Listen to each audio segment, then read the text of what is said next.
Fontaine-Daniel, village ouvrier né de l'activité textile, compte aujourd'hui 150 habitants. Parmi eux, éleveurs, apiculteurs et démoniales, tous engagés dans une démarche écologique.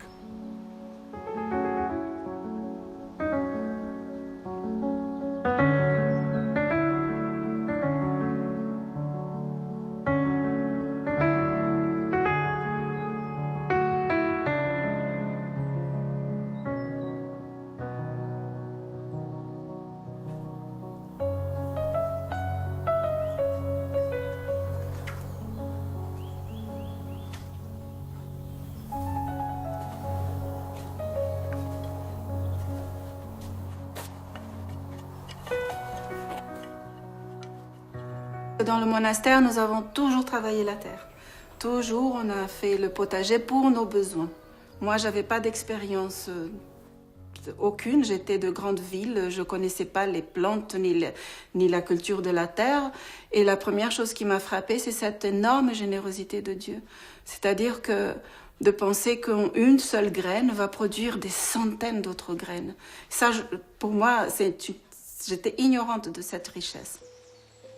Quand j'étais novice, j'avais lu dans un livre que si on voulait que Dieu se révèle à nous, il se révélerait dans les Écritures et dans la nature.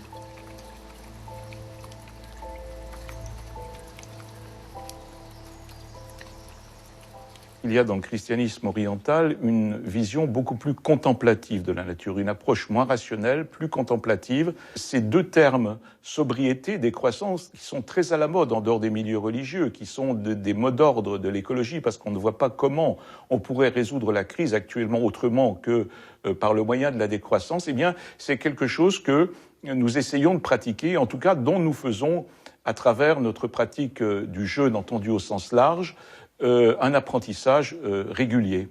Venez, adorons, prosternons-nous devant le Christ, notre roi et notre Dieu. Venez, adorons, prosternons-nous devant le Christ, lui-même notre roi et notre Dieu. Tu as déployé le ciel comme une tente. Au-dessus des eaux, il a bâti ses chambres hautes. Lui qui fait des nuées son char, lui qui s'avance sur les ailes des vents.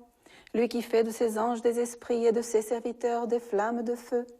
Lui qui a fondé la terre sous ses bases et jamais elle sera ébranlée.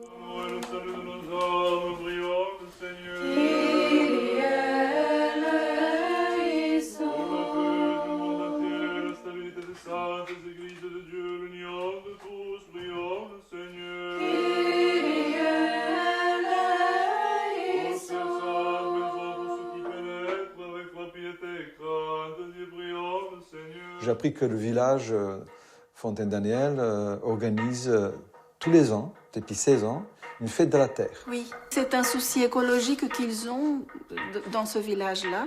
Ils organisent la fête de la terre, ils nous ont invités à participer.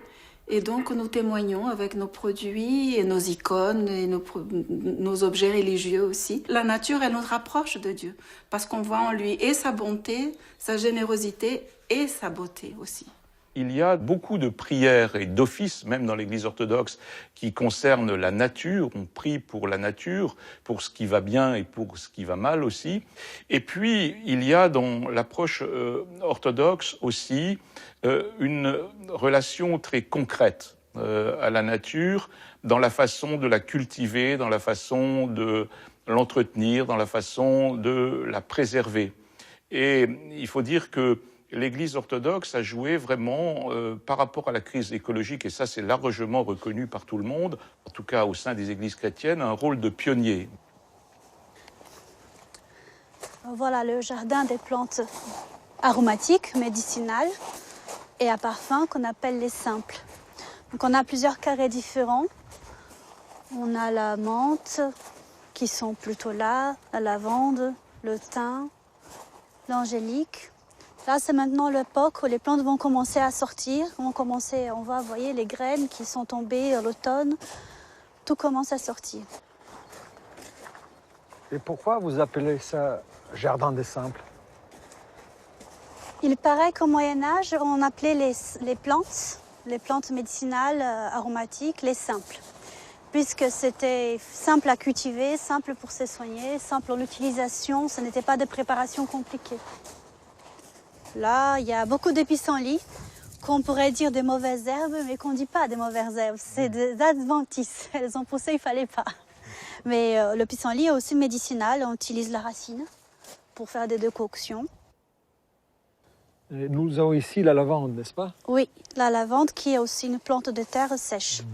Donc la lavande se prête à 1000 usages médicinaux. On va l'utiliser pour le sommeil, on va l'utiliser pour les douleurs musculaires, on va l'utiliser pour le maux de ventre, on va l'utiliser aussi dans les sachets, vous savez qu'on met dans les armoires pour les mythes. On peut l'utiliser pour énormément de choses. C'est vraiment une plante, on ne doit pas la négliger, on doit toujours l'avoir dans sa pharmacie familiale parce qu'elle est très utile. Et là, vous avez la menthe. Là, la menthe. La menthe reste une plante encore très populaire.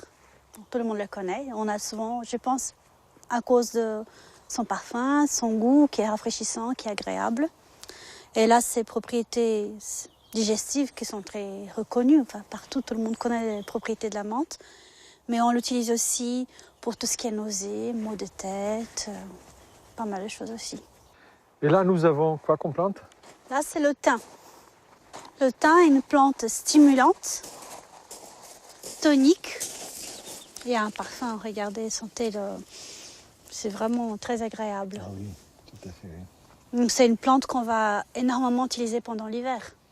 C'est une plante qui aide le système immunitaire à se renforcer pour les rhumes, la grippe.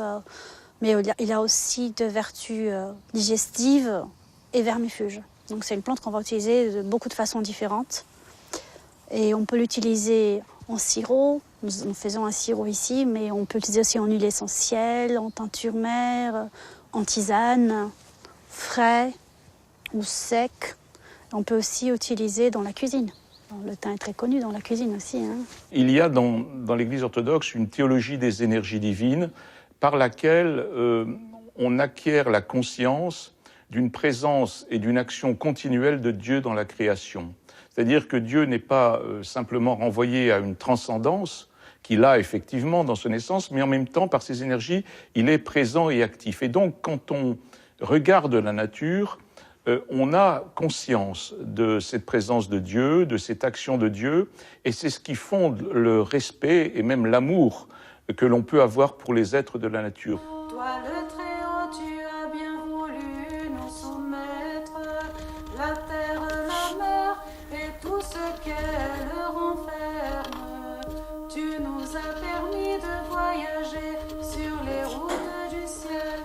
Aussi donne-nous la sagesse et le pouvoir d'y exercer notre ouvrage selon le bien et de garder sans pollution ce qui nous est confié pour te louer comme notre Créateur, toi le Maître qui nous aime dans les siècles.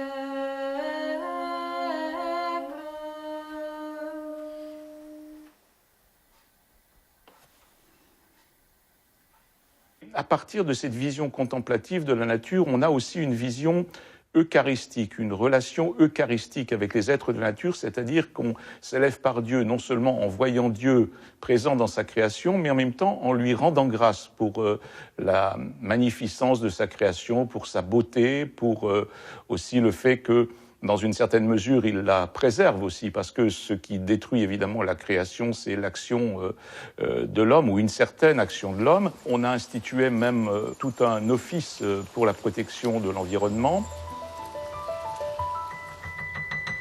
Considère une forêt plantée par l'homme.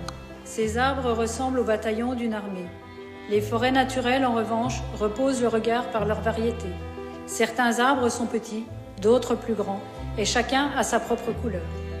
Une petite fleur créée par Dieu a plus de grâce qu'un gros bouquet de fleurs artificielles. Tout comme diffère l'immatériel du nylon matériel. Oui, et je trouve Dieu en tout, dans les plantes, dans les animaux, en toutes choses. Comment ne pas s'émerveiller ?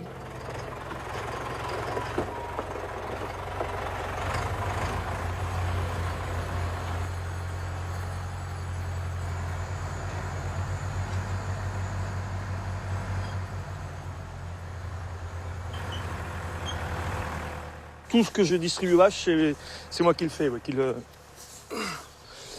récolte, qui le sème, qui récolte. Et Et c'est le principe des fermes en bio, c'est d'être autonome à 100 quasiment à 100%, quoi. Donc de ne pas avoir à dépendre d'acheter des choses à l'extérieur. On produit ce que les animaux consomment. C'est ce qui fait le lien, en fait. Ça s'appelle le lien au sol. Dès qu'on travaille du vivant, il faut s'adapter en permanence, quoi. On est dans une adaptation permanente, ce qui est riche, hein. Est-ce que ça vous rend plus philosophe sur les éléments de la vie? Ah oui. Bah oui, ça veut dire qu'on n'a pas l'emprise sur tout. Donc c'est une démarche d'humilité aussi.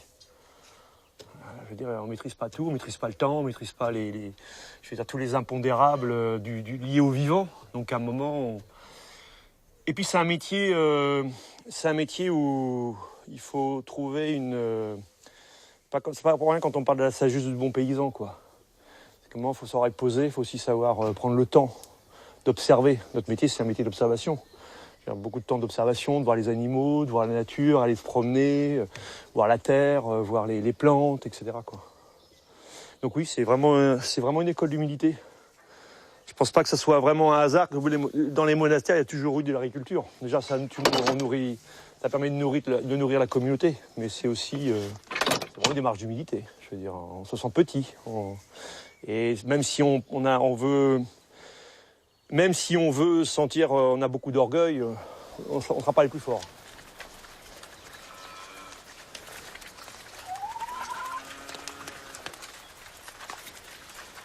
On est donc, comme toute période de transition, que ce soit de l'automne à l'hiver ou de la fin de l'hiver au printemps, on fait une alimentation de transition. Donc là, elles ont une alimentation le matin comme elles avaient en plein hiver. Par contre, l'après-midi, elles vont commencer à pâturer toute l'après-midi dehors. Et au fur et à mesure du temps, en fait, elles auront de moins en moins d'alimentation d'hiver et elles seront de plus en plus longtemps, dehors.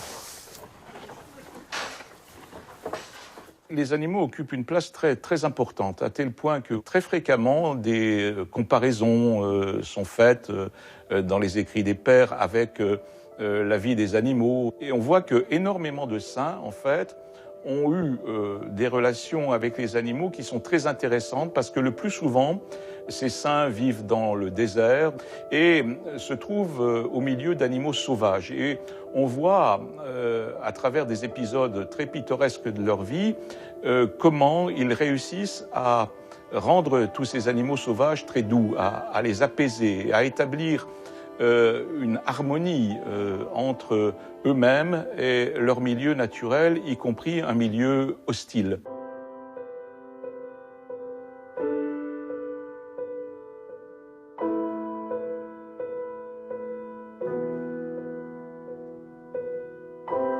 C'est quelque chose qui se trouve dans la prophétie d'Isaïe, que le loup sera côte à côte paisiblement avec l'agneau.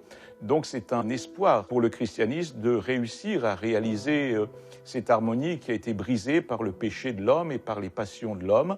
Et justement, tous ces saints qui réussissent à établir une relation harmonieuse avec les animaux, ils peuvent le faire parce qu'ils se sont libérés des passions. Ils sont devenus humbles, ils sont devenus doux, ils sont devenus aimants. Et les animaux qui ont une sensibilité très grande vis-à-vis de l'état intérieur de l'homme, de ses sentiments, perçoivent bien ces qualités.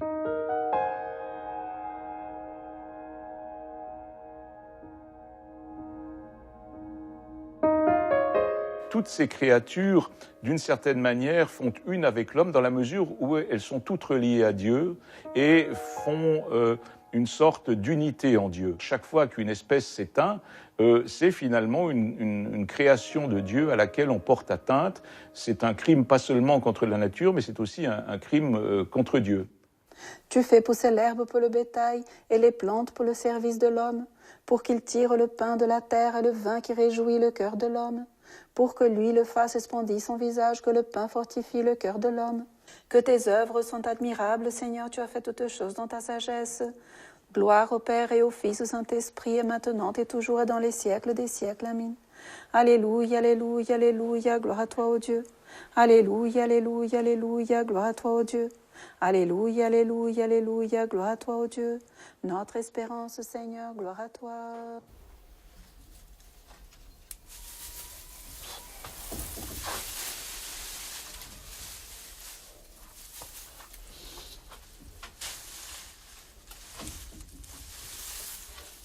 Faut faire attention aux petits intrus. Il y a peut voir des petites herbes qu'on cueille et qu'on ne fait pas attention. Il faut les enlever. Les plantes, on les sèche et on ne les broie pas. Ça serait plus simple de broyer, ça occuperait beaucoup moins d'espace. Et pourquoi vous ne le broyez pas? Parce que quand on broie la plante, on perd les propriétés, on perd la saveur, on perd l'arôme. Donc c'est vraiment dommage de les broyer. On va les broyer le jour ou le moment où on va l'utiliser.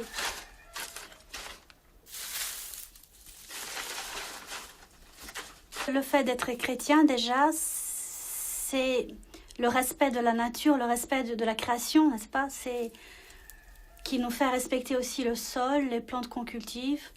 Si on respecte le sol, si on respecte la durée de croissance de la plante comme il faut, elle va pousser, elle va être belle, elle va nous donner à nous ce qu'on attend d'elle, c'est les propriétés pour mieux nous nourrir, pour nous soigner. Le séchage, c'est indispensable de bien sécher. C'est pour ça que nous avons l'armoire. Il faut que ça soit complètement sombre. Donc on a les portes, on ferme les clés. Et quand on a un lieu sombre comme ici, mais c'est là qu'il va garder la couleur. La couleur, l'aspect extérieur de la plante, que c'est indispensable. On ne va pas vendre une plante jaune à la place de vendre une plante verte. On n'a pas envie de la prendre. Dans les psaumes 103 qu'on lit avec, on parle de « Tu as fait pousser l'herbe pour le bétail et les plantes pour le service de l'homme ». Donc Dieu les a créés pour ça. Pour nous, aujourd'hui, où nous en sommes, c'est impensable d'utiliser des engrais ou des pesticides. Parce que, justement, on a constaté que tout ça reste dans la plante et pollue la terre. Et donc, si nous avons un amour et un respect pour Dieu et pour l'homme, on ne peut pas le faire. En conscience, on ne peut pas. Et nous ne le faisons pas.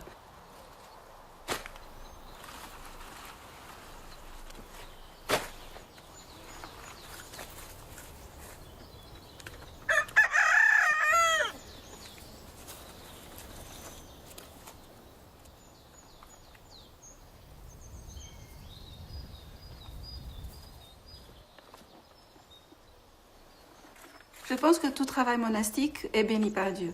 Si on le fait dans la prière, tout travail peut nous sanctifier. Par contre, c'est vrai que le travail de la terre a deux aspects importants.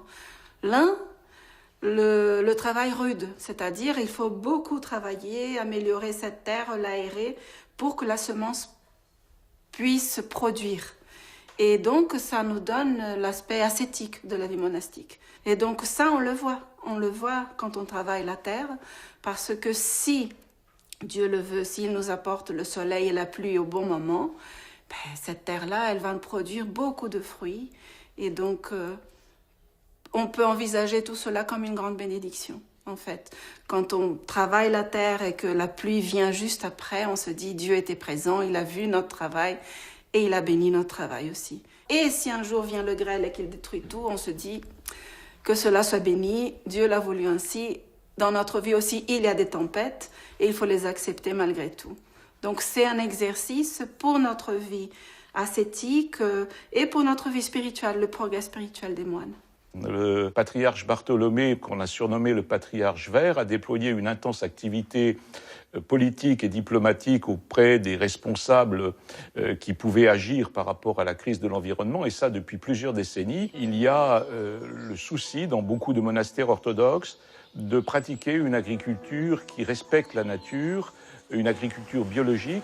On a l'exemple du monastère de Solan qui non seulement pratique cette agriculture biologique, en particulier dans le cadre de la culture de la vigne, mais qui organise aussi des conférences sur l'environnement très régulièrement avec des participants venus de tous les horizons.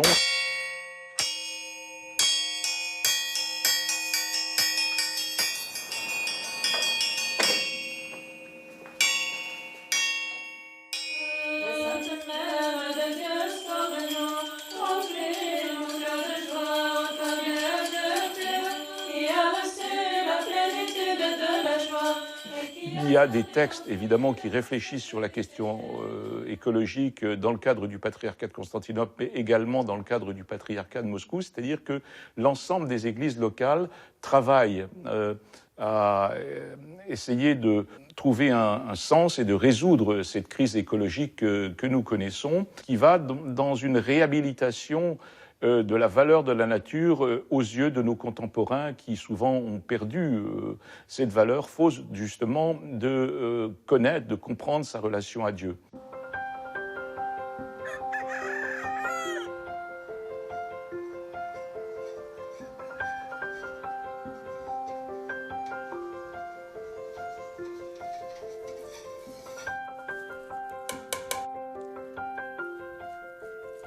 Dieu dit que la terre produise des êtres vivants selon leur espèce, bestiaux, petites bêtes et bêtes sauvages selon leur espèce.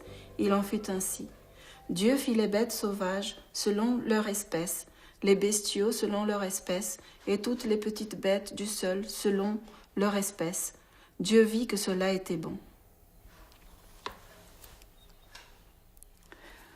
Le petit commentaire, si vous voulez, c'est que Dieu a créé tout ce bon monde, toute cette merveilleuse planète. Il nous a créés aussi pour être le gardien de tout ce patrimoine. Ce patrimoine, il ne nous appartient pas.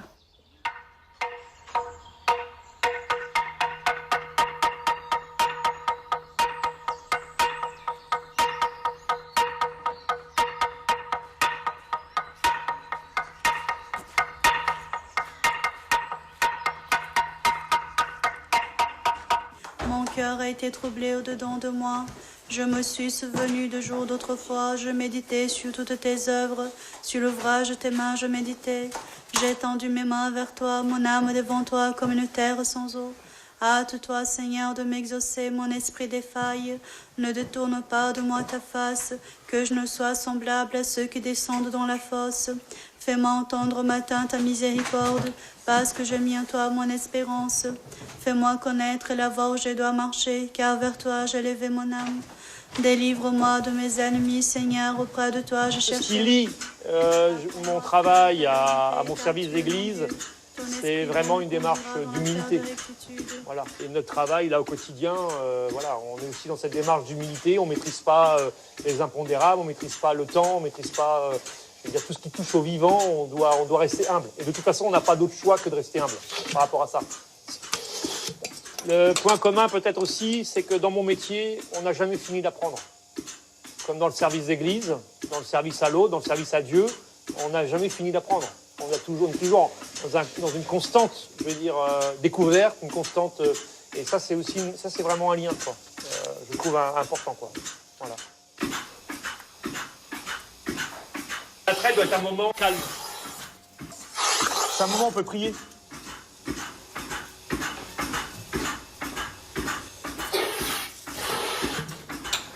Le rôle liturgique de l'homme est très important par rapport à la création. Il peut être très bien résumé par une formule de la liturgie qui est « ce qui est à toi, le tenant de toi, nous te l'offrons en tout et pour tous ».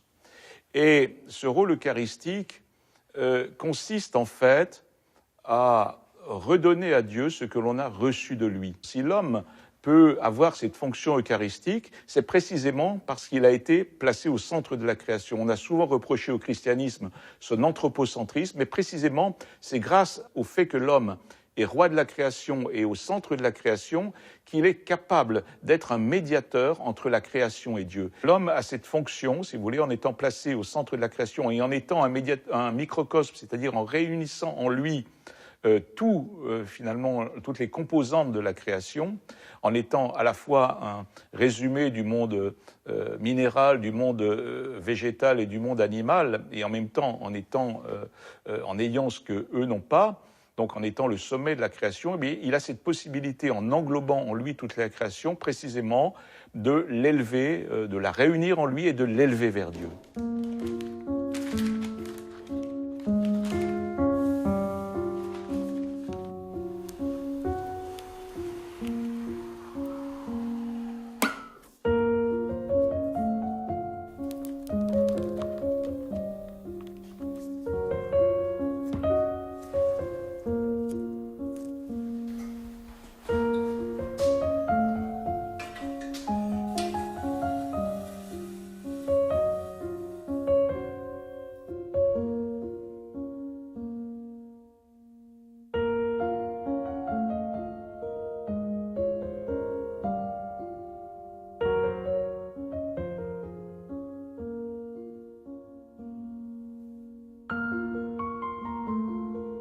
fabrique des cierges pour des églises avec de la cire d'abeille, oui. Et aussi, les propres églises, avec ce qui leur reste des cierges, elles nous ramènent, et pour que ce ne soit pas dans les déchetteries, on les recycle. Donc on fait le recyclage. On fait le recyclage aussi. Rien n'est perdu. Rien n'est perdu, oui. La plupart des gens, en tout cas, cherchent leur bonheur dans une consommation permanente. C'est un processus, si vous voulez, qui d'ailleurs ne se termine pas parce qu'aucun produit matériel ne peut apporter la satisfaction attendue.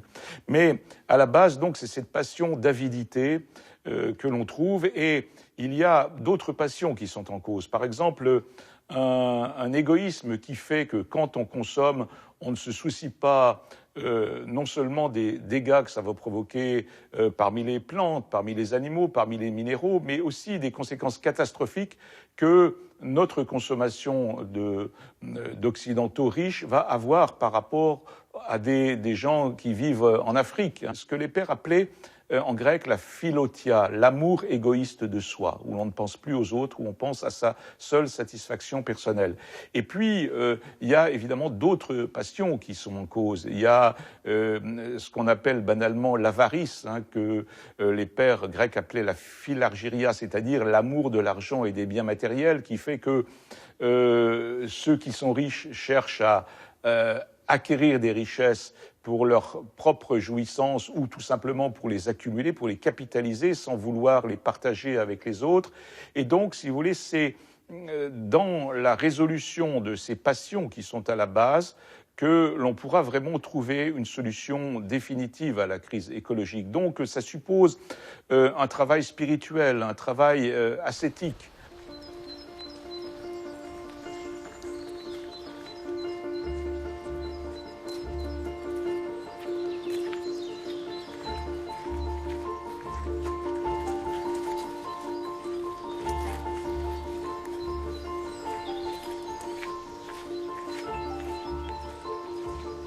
Nous devrons un jour rendre compte de ce qu'on a fait, de ce passage, tant dans notre vie et tant de toute la nature qui a été mise à notre disposition.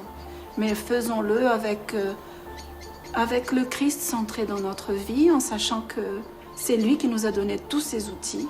À lui, nous devrons rendre compte et que nous sommes locataires d'un endroit merveilleux. Il ne faut absolument pas l'abîmer. Et si nous sommes conscients de ça, alors il faut être responsable. Merci Mère Hélène. Voici quelques titres pour approfondir le sujet. Le premier livre, c'est Gouttes de l'amour de Dieu, les saints et la nature aux éditions Apostolia. Un deuxième livre, Les fondements spirituels de la crise écologique aux éditions des Syrtes de Jean-Claude Larcher. Et le troisième livre, toujours de Jean-Claude Larcher, Les animaux dans la spiritualité orthodoxe aux éditions des Syrtes. Merci encore une fois et à bientôt pour notre émission Orthodoxie sur France 2.